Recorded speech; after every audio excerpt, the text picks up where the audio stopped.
اعوذ باللہ من الشیطان الرجیم بسم اللہ الرحمن الرحیم قل اے میرے پیغمبر آپ کہہ دیجئے ارأیتم کہ اے لوگو بتلاؤ ان جعل اللہ علیکم اگر بنا دے اللہ تعالی تمہارے اوپر اللیلہ رات کو سرمدن ہمیشہ ہمیشہ کے لیے تمہارے اوپر ہمیشہ ہمیشہ کے لیے رات ہی رات ہو دن نہ ہو الی یوم القیامہ قیامت کے دن تک تو من الہ غیر اللہ اللہ کے سوا کون الہ ہے کہ یأتیکم بضیاء جو تمہارے پاس روشنی کو لے کر آئے افلا تسمعون کیا تم سنتے نہیں ہو قل اے میرے پیغمبر آپ یہ بھی کہہ دیجئے ارأیتم اے لوگو بتلاؤ ان جعل اللہ علیکم النہار اگر بنا دے اللہ تعالیٰ تمہارے اوپر دن کو سرمدن ہمیشہ ہمیشہ دن ہی رہے روشنی رہے رات آئے نہ الی یوم القیامہ قیامت کے دن تک تو من الہ غیر اللہ اللہ کے سوا کون الہ ہے یأتیکم بلیل جو تمہارے پاس وہ رات لے کر آئے کہ تسکنون فیہ کہ جس میں تم آرام پکڑ سکو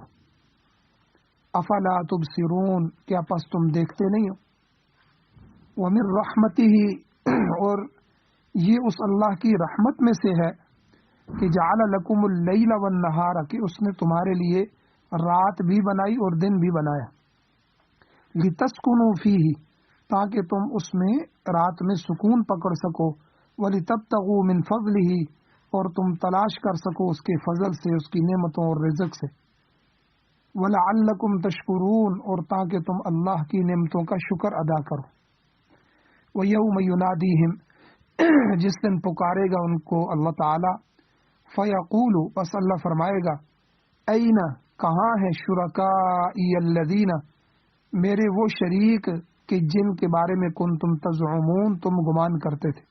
تمہیں بڑا مان تھا بڑا گمان تھا کہ وہ ہمارے کام آئیں گے آج میرے وہ شریک کہاں ہیں وَنَزَعْنَا مِن كُلِّ أُمَّةٍ شَهِيدًا اللہ کہتے ہیں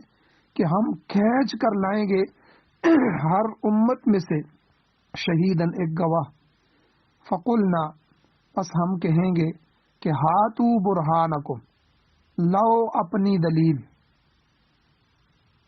فعلموا بس وہ جان لیں گے کہ ان الحق للہ کہ بے شک حق اللہ کے لیے ہے وضل عنہم ما کانوا اور کھو جائیں گے گم ہو جائیں گے ان سے وہ باتیں اور وہ بت اور وہ خدا ما کانوا یفترون جو کہ وہ افترا کیا کرتے تھے جو باتیں وہ گھڑتے تھے وہ ساری کی ساری ان سے کھو جائیں گی گم ہو جائیں گی سورہ قصص قرآن مجید کی 28ویں صورت ہے اور اس کی آیت نمبر 71 سے لے کر 75 تک چند آیات آپ کے سامنے تلاوت ہوئی ہیں آپ نے ان کا ترجمہ سماعت فرمایا سب سے پہلے ربط آیات ہیں کہ ان آیات کا گزشتہ آیات کے ساتھ کیا تعلق ہے گزشتہ آیات میں اللہ تعالیٰ نے کفار اور مشرکین کا رد فرمایا اور ساتھ دونوں کا انجام بھی بیان فرمایا کہ کافر اور مشرک غلط ہیں اور پھر ساتھ یہ بھی فرمایا کہ ان کا انجام کیا ہوگا پھر اللہ تعالیٰ نے گزشتہ آیات میں اپنی صفت خلق کا ذکر کیا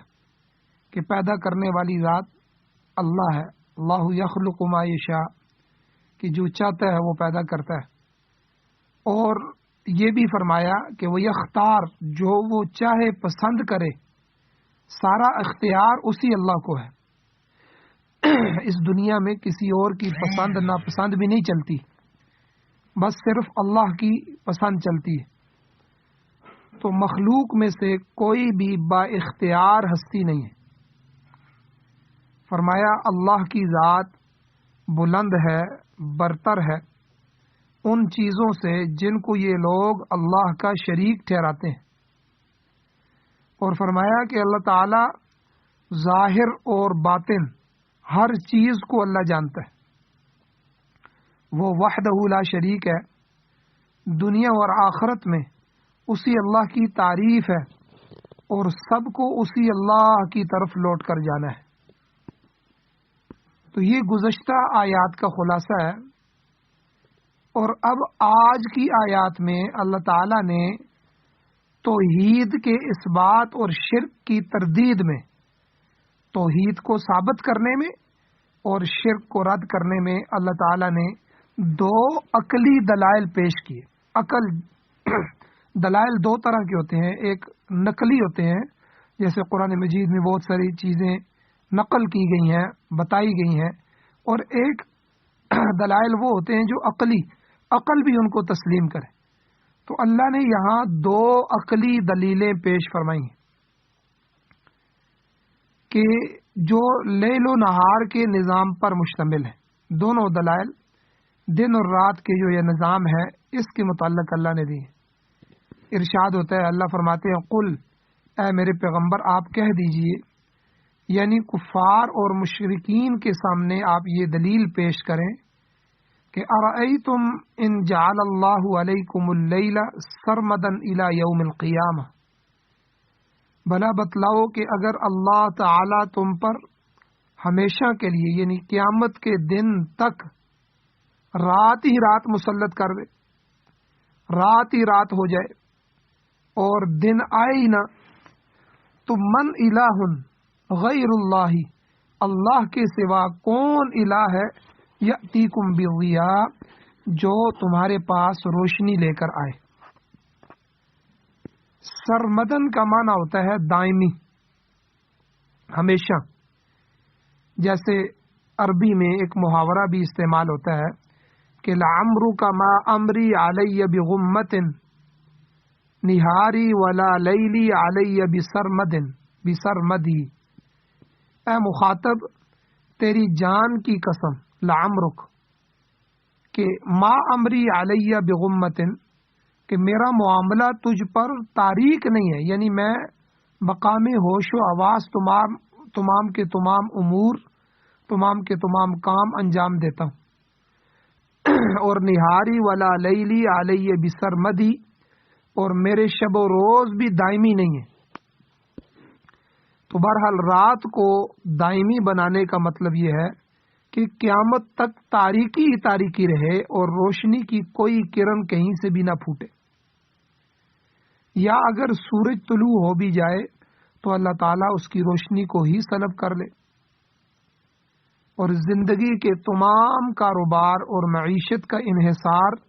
دن کی روشنی پر ہی ہے۔ فرمایا اگر تمہارا پروردگار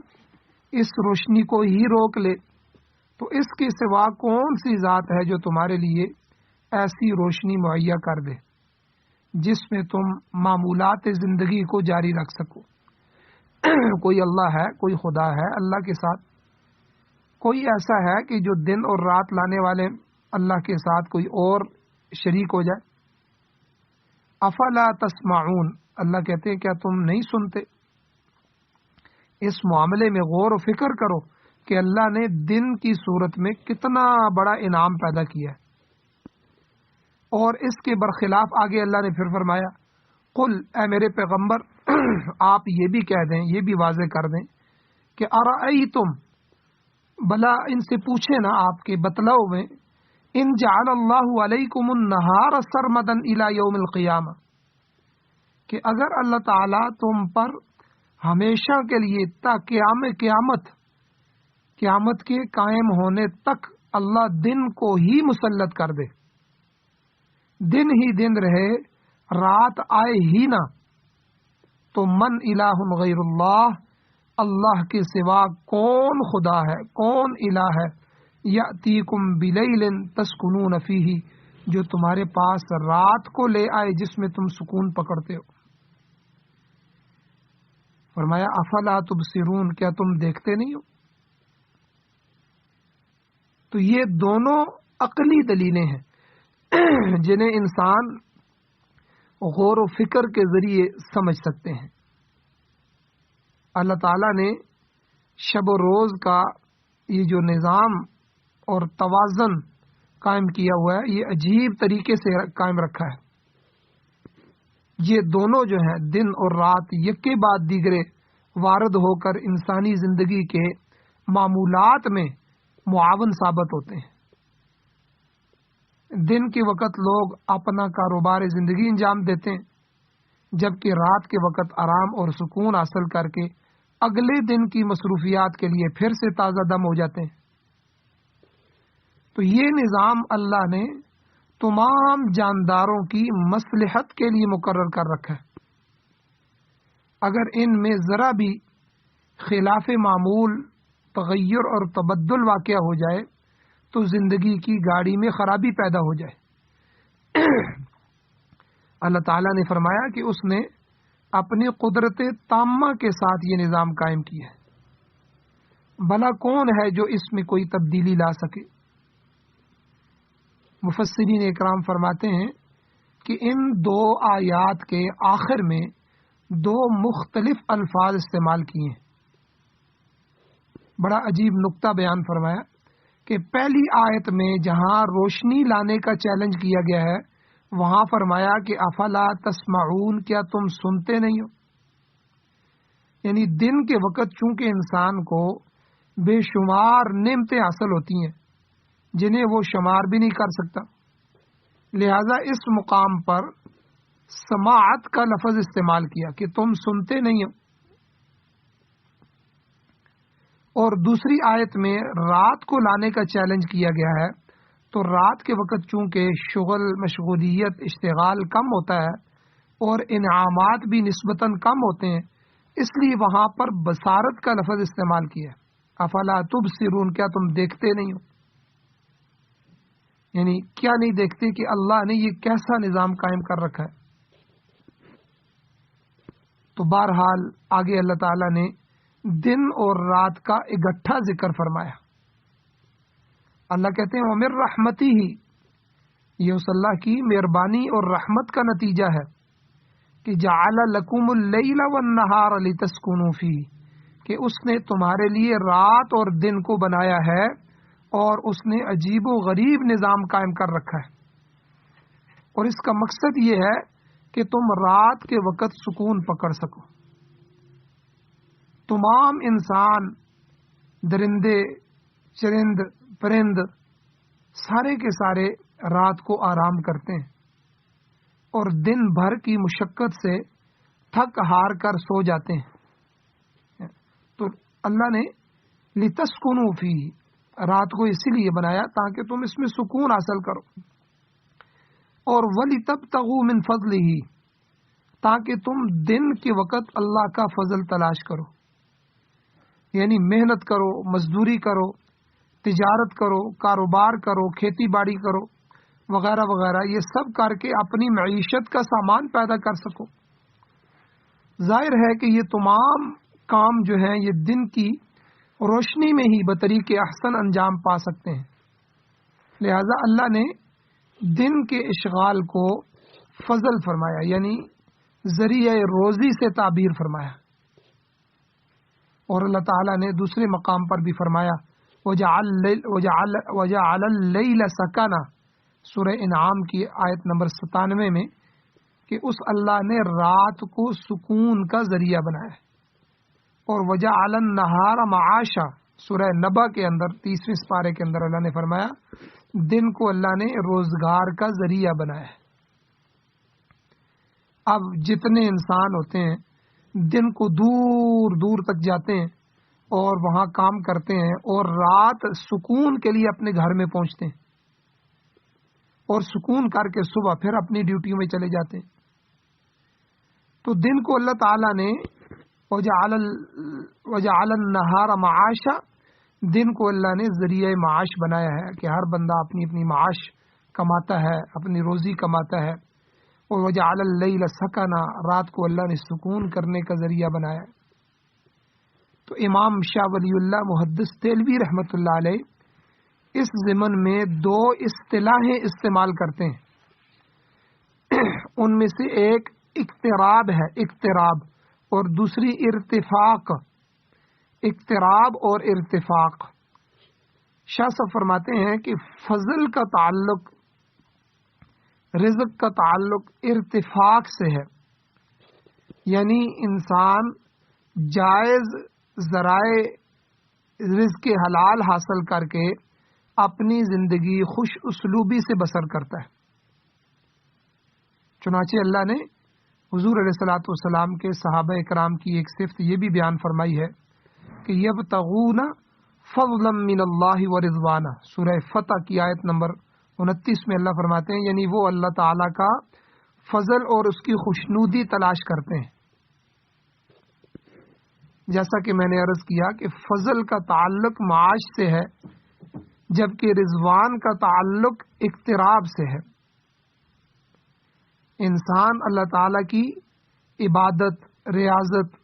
اور ذکر وغیرہ کر کے اس کی رضا حاصل کرتے ہیں، اور یہ چیز اس کے قرب کا ذریعہ بنتی، اس اللہ کے قریب لے جانے کا ذریعہ بنتی۔ بہرحال رات اور دن دونوں اللہ تعالیٰ کے انعامات ہیں کہ رات کے وقت انسان ایک تو آرام اور سکون پکڑتے ہیں اور دوسرے اس کے حضور کھڑے ہو کر اس کا قرب حاصل کرتے ہیں، اور اسی طرح دن کے وقت انسان اپنے وسائل کے مطابق کاروباری زندگی انجام دے کر اپنی معیشت کا سامان پیدا کرتے ہیں، اور یہ دونوں چیزیں انسانی زندگی کا لازمی حصہ ہیں۔ آگے اللہ تعالیٰ نے ایک تیسری بات بھی بیان فرمائی۔ اللہ فرماتے ہیں وَلَعَلَّكُمْ تَشْكُرُونَ، تاکہ تم اللہ کی نعمتوں کا شکریہ ادا کر سکو۔ دن کے وقت کو محض لہو و لعب میں، کھیل تماشے میں نہ گزار دو، اور نہ ہی رات کو غفلت میں بسر کر دو، بلکہ دونوں اوقات میں اللہ کے بے پایاں انعامات جو ہیں ان کا شکریہ ادا کرتے رہو۔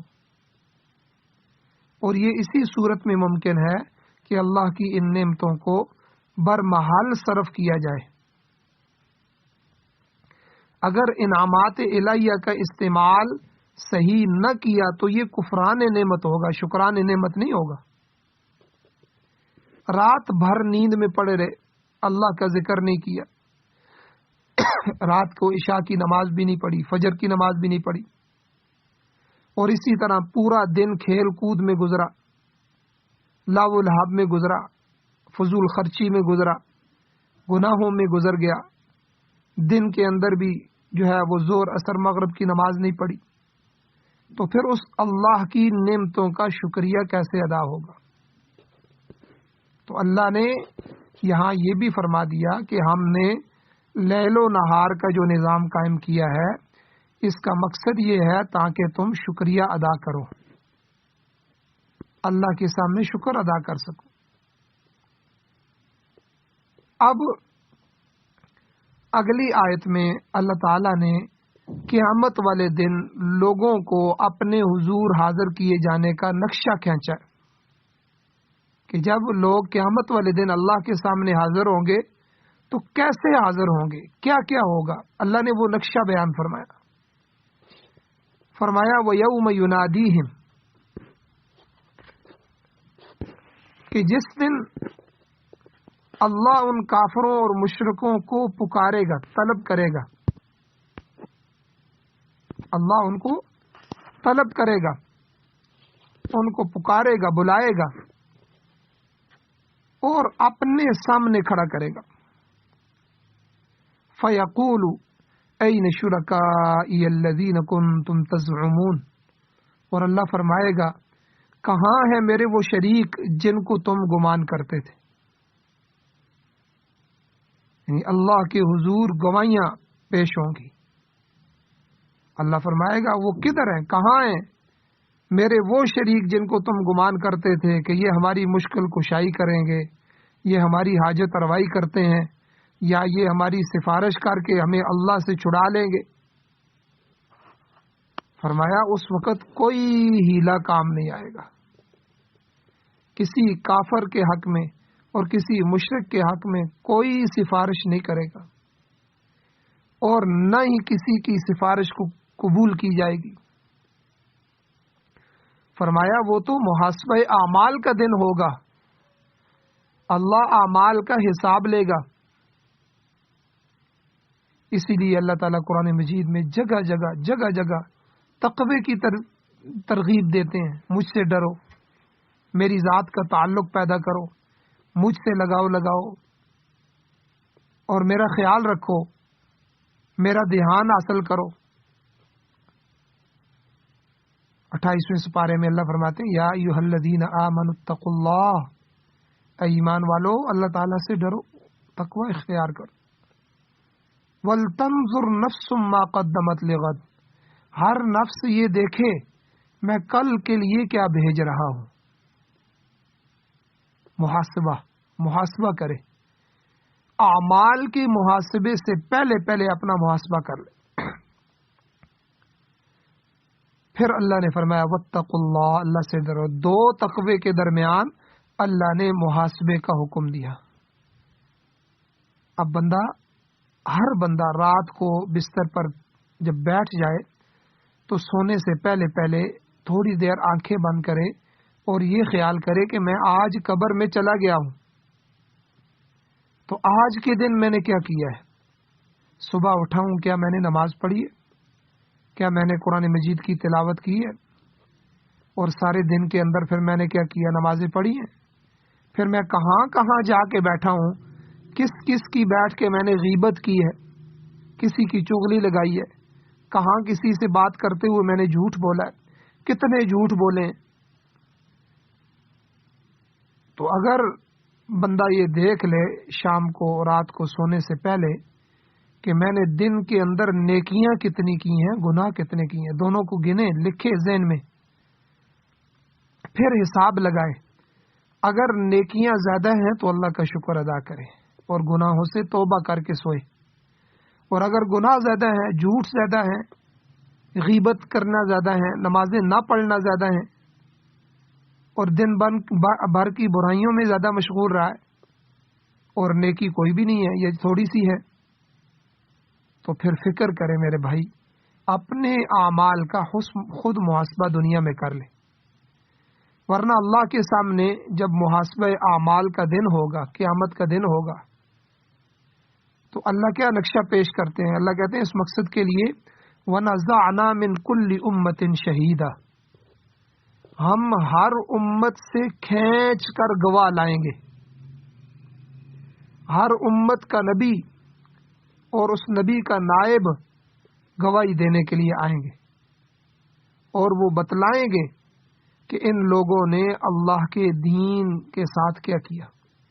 انہوں نے اللہ کی شریعت کو اور اللہ کے احکام کو کس حد تک تسلیم کیا۔ ہر نبی اپنی امت کے بارے میں بتائے گا،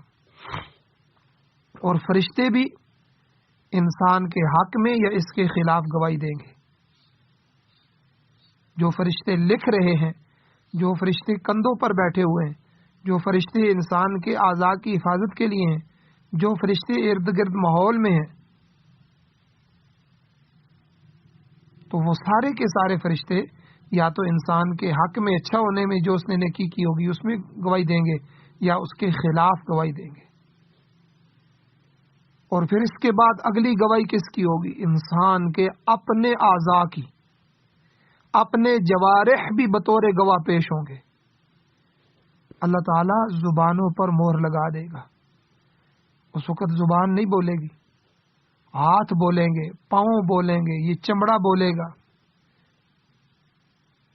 یہ ہاتھ، پاؤں، جلد، چمڑا اور یہ ساری چیزیں اعضاء بول بول کر شہادت دیں گے کہ یہ شخص دنیا میں کیا کچھ کرتا رہا۔ اگر نیکی کی ہے، ان اعضاء کو سجدے میں رکھا ہے، تو ہاتھ سجدے میں جاتے ہوئے، رکوع میں جاتے ہوئے، اور ناک اور پیشانی اللہ کے سامنے جھکنے کی گواہی دیں گے۔ زبان بند، یہ گواہی دیں گے اللہ تیری عبادت کرتا رہا، یہ ہاتھ فلاں جگہ جا کے خرچ کرتے رہے، سخی تھا۔ لیکن اگر یہی ہاتھ گناہ میں لگے رہے، کسی کے مال کو غصب کرنے میں لگے رہے، کسی کا حق دبانے میں لگے رہے، اور یہ اعضاء غلط استعمال ہوتے رہے، تو تب بھی وہ بول کر شہادت دیں گے کہ یہ دنیا میں کیا کم بختیاں کرتا رہا۔ اس سے اگلی گواہی کیا ہوگی؟ فرمایا شجر، حجر، درخت، پتے اور زمین کے وہ ٹکڑے، وہ بھی انسان کے حق میں گواہی دیں گے۔ حدیث شریف میں آتا ہے کہ آذان کی آواز جہاں تک پہنچتی ہے وہاں کی ہر چیز مؤذن کے حق میں گواہی دے گی. آپ اندازہ لگائیں نا آذان کی آواز مؤذن کی کتنی بڑی فضیلت ہے. اس لیے میں آپ سے گزارش کرتا ہوں آپ خود اذان دیا کریں, اللہ کے مؤذن بن جائیں, مسجد میں پہلے پہنچ جائیں, اور جو مستورات ہیں وہ اپنے بچوں کو اپنے خاوند کو تیار کریں کہ بھئی اذان کی ڈیوٹی سنبھالیں. کتنی بڑی خوشخبری ہے اس حدیث مبارکہ میں اللہ کے نبی صلی اللہ علیہ وسلم کی زبان مبارک سے. بخاری شریف کی حدیث ہے, جلد 1 صفحہ 86 پر یہ حدیث موجود ہے کہ آذان کی آواز جہاں تک پہنچتی ہے, آج دیکھیں سپیکر لگے ہوئے ہیں, کئی محلوں تک آذان کی آواز جاتی ہے, اور وہاں کوٹھیاں بھی ہیں, بنگلے بھی ہیں, درخت بھی ہیں, پتے بھی ہیں اور پتھر بھی ہیں. تو یہ شجر و حجر اس مؤذن کے حق میں گواہی دیں گے. تو یہ ساری گواہیاں ہوں گی. وَنَزَعْنَا مِن كُلِّ أُمَّةٍ شَهِيدًا, اللہ کہتے ہیں ہر امت میں سے ہم کھینچ کر گواہی لائیں گے, کھینچ کر ہم گواہیاں لائیں گے. نبی بھی گواہیاں دیں گے اور فرشتے بھی گواہیاں دیں گے, خود انسان کے اعضاء اور جوارح بھی گواہیاں دیں گے, پھر شجر و حجر, درخت, پتھر, پتے, ہر چیز گواہی دیں گے. اور اللہ تعالیٰ کہتے ہیں پھر ہم مشرکوں سے کہیں گے جنہوں نے شرک کیا اللہ کی ذات کے ساتھ, فلاں بابا, فلاں زیارت جو ہے وہاں سے مشکلیں حل ہوتی ہیں, فلاں قبر والا جو ہے وہ بیٹا دینے والا ہے, فلاں جگہ سے کام ہو رہا ہے. جو یہ غلط عقیدے رکھتے تھے اللہ کی ذات کے ساتھ, بگڑی بنانے والی اللہ کی ذات ہے, مشکل کشائی کرنے والی اللہ کی ذات ہے, حاجت روائی کرنے والی اللہ کی ذات ہے. من الہ غیر اللہ, اللہ ان آیات میں کہہ رہے ہیں کون ہے اللہ کے سوا جو تمہارے سامنے یہ ساری چیزیں کر سکے. اور کسی نے کسی فرشتے کو, نبی کو, ولی کو, کسی کو یا رسول اللہ مدد, اللہ کے رسول مدد کریں گے آگے, یا علی مدد, علی مدد کریں گے, یا حسین مدد, یا غوث اعظم مدد. جس نے اللہ کی ذات کو چھوڑ کے غیر اللہ سے مدد مانگی, ان کو مشکل کشا, حاجت روا سمجھا, تو گویا کہ وہ شرک کرتا رہا. تو مشرکوں سے کیا کہا جائے گا؟ اللہ کہیں گے فَقُلْنَا هَاتُوا بُرْهَانَكُمْ, اگر تمہارے پاس کفر اور شرک کے حق میں کوئی دلیل ہے تو اسے پیش کرو. آج بتلاؤ کہ تم نے کس طرح حلال کو حرام اور حرام کو حلال کر دیا. تم ساری شرکیہ رسوم کس دلیل کی بنا پر ادا کرتے رہے؟ اللہ کی وحدانیت کو کیوں تسلیم نہیں کیا؟ خدا کے پیغمبروں کو کیوں جھٹلاتے رہے؟ اور اللہ کے نبیوں کو کیوں تکالیف پہنچاتے رہے, کیوں شہید کرتے رہے؟ لو اگر تمہارے پاس کوئی دلیل ہے, قل ہاتو فقلنا ہاتو برہانکم, لو اپنی دلیل. مگر اس دن کسی کو بھی دم مارنے کی بھی ہمت نہیں ہوگی, نہ ہی کوئی دلیل پیش کر سکیں گے. پھر اللہ حق اور باطل میں امتیاز کرے گا, حق اور باطل میں فرق کرے گا. فرمایا کہ جب تمہاری حالت یہ ہے کہ تم اپنے کرتوتوں پر کوئی دلیل پیش نہیں کر سکتے, تو فَعَلِمُوا أَنَّ الْحَقَّ لِلَّهِ, تو خوب جان لو کہ بے شک سچ بات اللہ ہی کے لیے ہے, حق اللہ کے لیے. اس نے اپنے انبیاء کو اور رسل کو بھیج کر حق کو واضح کر دیا تھا. اپنی کتابوں کے ذریعے حق اور باطل میں امتیاز کر دیا.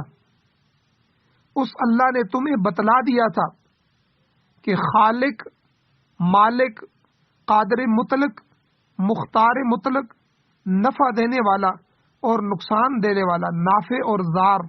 مشکل کشا, حاجت روا صرف وہ اللہ ہے, صرف وہ اللہ ہے. تم خواہ مخواہ مخلوق کی پوجا کرتے رہے, تم خواہ مخواہ میرے پیغمبروں کو اور میرے ولیوں کو جو ہے وہ اپنے مشکل کشا, حاجت روا سمجھتے رہے.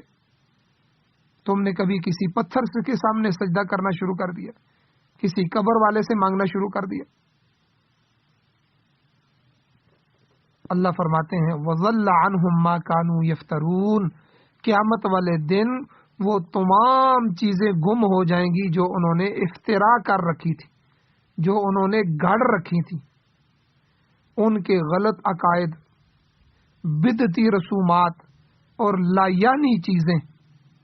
یہ سب کے سب ختم ہو جائیں گی، اور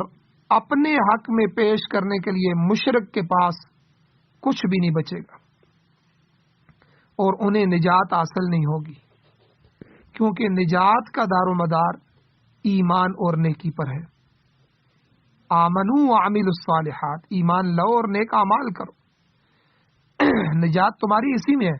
والعصر ان الانسان لفی خسر، قسم ہے زمانے کی تمام انسان خسارے میں، الا الذین آمنوا وعملوا الصالحات، مگر وہ لوگ کہ جو ایمان لائے اور نیک اعمال کیے وہ خسارے میں نہیں ہیں۔ تو ایمان اور نیکی پر نجات کا دار و مدار ہے۔ کوئی کسی کو اللہ کے سامنے چھڑا نہیں سکتا، کوئی کسی کو جنت میں نہیں لے جا سکتا، اپنا ایمان اور اپنے نیک اعمال یہی کام آئیں گے۔ اللہ کی وحدانیت اور رسالت پر ایمان ہی فلاح اور کامیابی کا مدار ہے، مگر یہ چیزیں ان مشرکوں کے پاس نہیں ہوں گی۔ جب نہیں ہوں گی تو اللہ کے سامنے ذلیل و خوار ہو جائیں گے، اور ان کا ٹھکانہ جہنم ہوگا، اور ہمیشہ ہمیشہ کے لیے جہنم میں جائیں گے۔ اللہ تعالیٰ سے دعا ہے اللہ ہمیں عمل کی توفیق عطا فرمائے، اللہ توحید کی دولت نصیب فرمائے، اللہ تعالیٰ شرک سے معاف